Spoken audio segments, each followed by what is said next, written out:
Today I'm going to show you how I decorated this Ghostface cake. Come join me.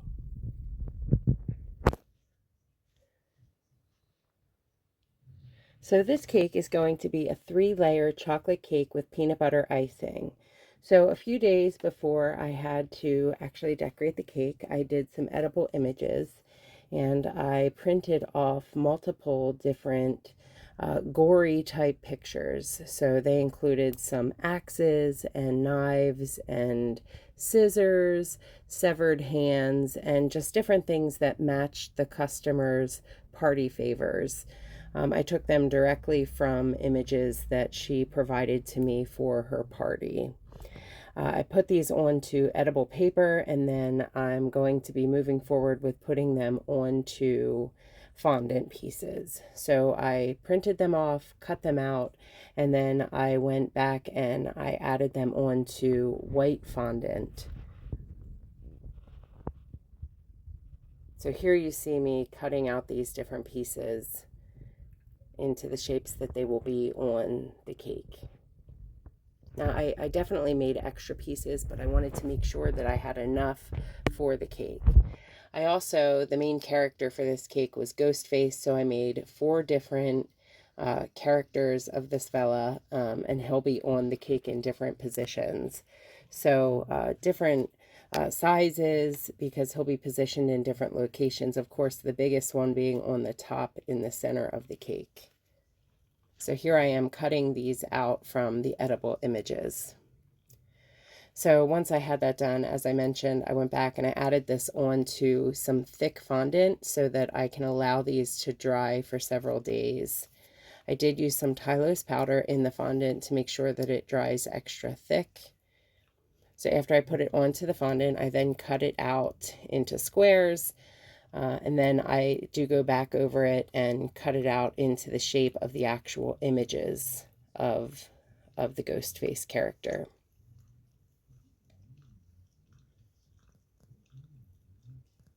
And here I am cutting out the character using an X-Acto knife.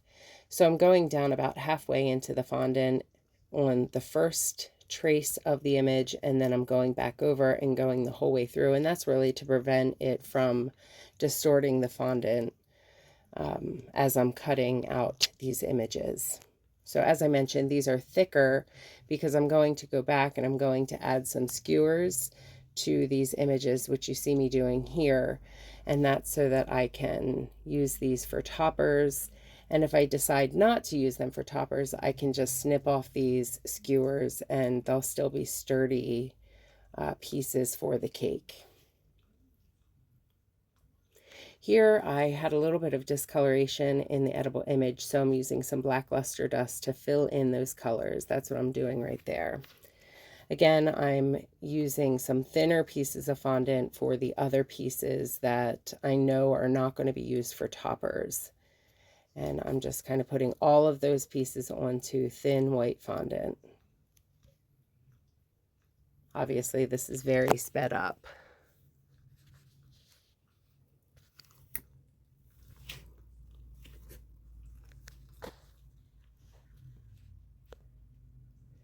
And then I'm cutting these out along each of the edges, leaving a little bit of white around the edges. And then I'll just set these aside until it's actually time to decorate the cake.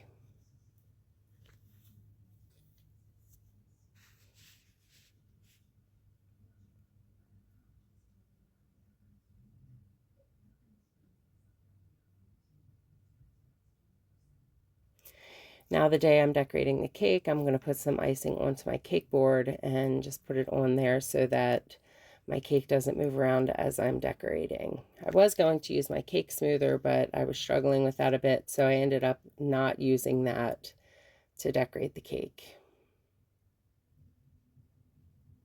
So using my first layer, I did make this extra thick peanut butter icing because I'm going to be then going over top of this with vanilla icing, and I still wanted to maintain the very peanut buttery flavor of the icing because that's what they wanted, but I wanted the icing, the decoration, to be very white. So Again, I made the icing itself, the peanut butter icing, to be thicker to maintain that very flavorful icing. But then the vanilla icing I knew would dilute that a little bit over top of it. So you'll notice as I'm spreading this, it is a little bit thicker, and that was okay. That was intended.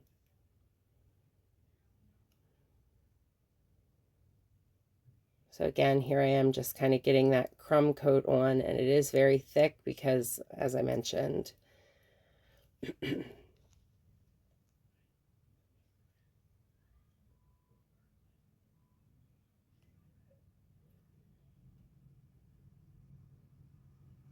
I've done this multiple times for this customer, and they have enjoyed the cake, so it works for them.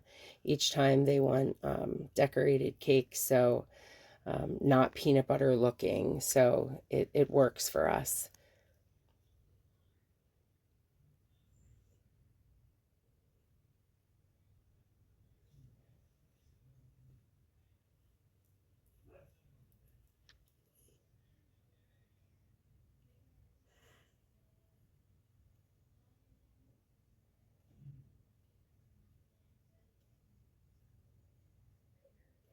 So once I had the peanut butter crumb coat done, it's a pretty thick layer. I went back and I added that white layer, which is ultimately going to be the top layer of the cake.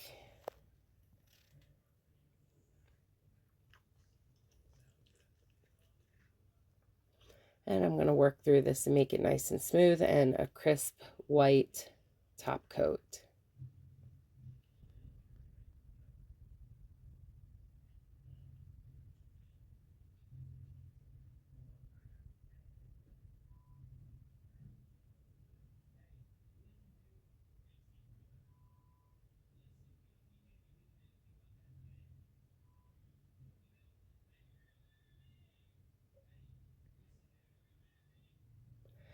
Here I am, I'm using some buttercream that I made extra thin with some water, and I'm using it to make a bloody appearance, and I'm just using that as a drip down the side of the cake.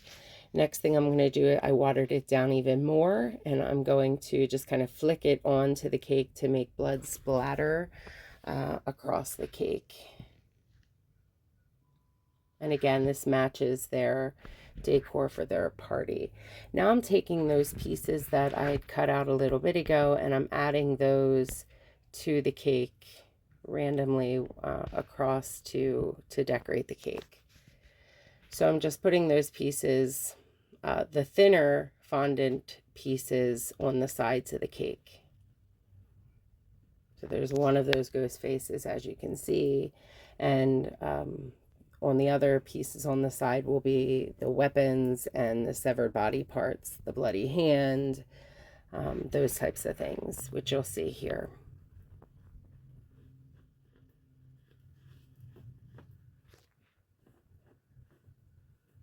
You see there's a brain there. I know there's an eyeball.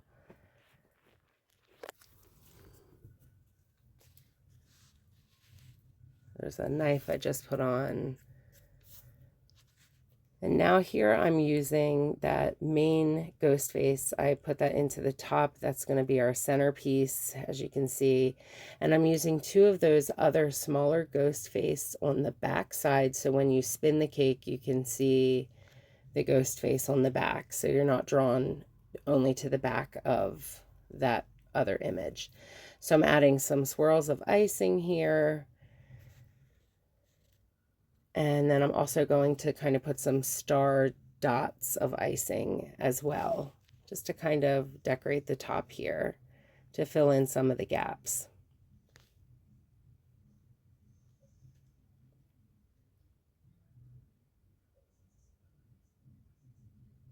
Here I'm taking a paintbrush and just kind of pushing some of those edges that were from me pulling the icing bag up, just pushing them down a little bit so it's not distracting from our ghost face character.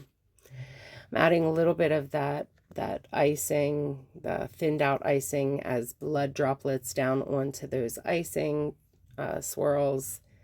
And then I'm taking some of those remaining fondant pieces, the weapons and body parts, and I'm going to set them on those icing swirls.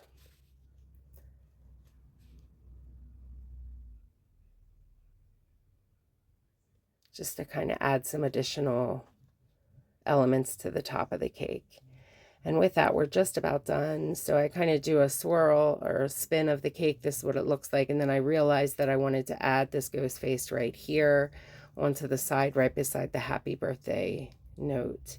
And with that, that's going to be the finish of the cake. And this is what the cake looked like. Here's a spin. If you enjoyed watching this video, I would love if you would like, comment, share, and subscribe to my channel so that you don't miss any future content. Thank you so much for joining us. I do appreciate you watching this video. Thank you, and please come again. And here are some other views of the cake.